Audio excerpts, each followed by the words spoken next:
Kementerian Komunikasi dan Informasi menggelar konferensi pers sore tadi pemirsa terkait perkembangan penanganan serangan cyber pada server Pusat Data Nasional Sementara 2 di Surabaya, Jawa Timur. Server Pusat Data Nasional Sementara yang mengalami gangguan sejak Kamis 20 Juni 2024 lalu menyebabkan sejumlah layanan termasuk layanan imigrasi terkendala. Badan Cyber dan Sandi Negara (BSSN) mengungkapkan bahwa insiden tersebut terjadi karena ulah serangan cyber ransomware.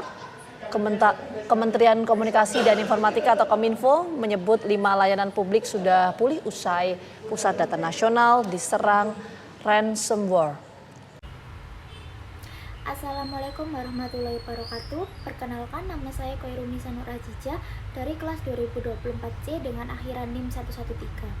Di sini saya akan mereview konferensi pers yang dilakukan oleh Kominfo atau Kementerian Komunikasi dan Informatika pada tanggal 26 Juni 2024.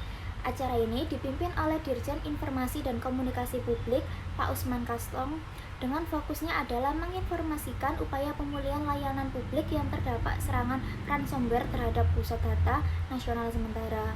Pemulihan ini melibatkan kolaborasi lintas kementerian dan lembaga untuk memastikan layanan vital dapat kembali berfungsi dengan baik. Dalam konferensi pers terkait serangan ransomware pada Pusat Data Nasional Sementara, Kominfo mengumumkan bahwa 5 layanan publik telah berhasil pulih. Layanan tersebut meliputi sistem imigrasi Kementerian Hukum dan HAM, sikap LKPP, layanan perizinan Kementerian Koordinator Bidang Kemaritiman dan Investasi, ASN Digital Kota Kediri, dan layanan Sihalal Kementerian Agama. Pemulihan ini menjadi prioritas untuk meminimalkan dampak pada layanan publik setelah serangan cyber yang melibatkan ransomware canggih. Setelah menjelaskan isi singkat tentang siaran pers tersebut, saya juga akan menjelaskan tentang kelebihan dan kekurangan siaran pers tersebut.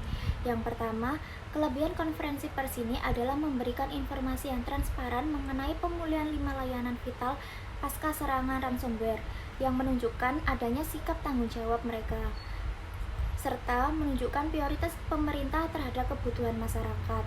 Selain itu, adanya rencana pemulihan layanan lain yang terdampak memberikan optimisme dan kepercayaan publik terhadap langkah strategis ke depan. Namun, sayangnya konferensi ini juga memiliki kekurangan, seperti minimnya penjelasan teknis terkait metode pemulihan dan langkah pencegahan serangan serupa, serta informasi yang disampaikan juga terbatas pada layanan yang pulih, tanpa menjelaskan dampak lebih luas, serta kurangnya sesi tanya jawab yang interaktif untuk menjawab kekhawatiran masyarakat. Sehingga di sini adanya kurang transparansi antara pihak Kominfo dan masyarakat, dan kurang adanya komunikasi yang baik antara kedua belah pihak.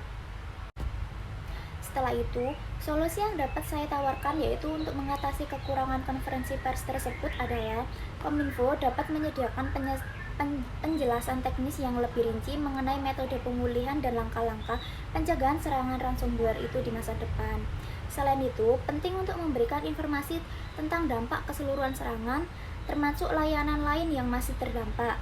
Selain itu, mengadakan sesi tanya jawab interaktif dengan media atau publik juga dapat membantu menjawab kekhawatiran masyarakat secara langsung, sehingga dapat membangun kepercayaan lebih lanjut terhadap upaya pemerintahan. Secara keseluruhan, konferensi pers ini bisa menjadi langkah yang baik bagi Kominfo jika mampu menunjukkan keterbukaan, tanggung jawab, dan solusi yang nyata. Dengan cara ini, kepercayaan masyarakat dapat dipulihkan dan citra Kominfo tetap terjaga di tengah tantangan yang dihadapi di masyarakat sekarang. Demikian yang dapat saya sampaikan, kurang lebihnya saya mohon maaf. Wassalamualaikum warahmatullahi wabarakatuh.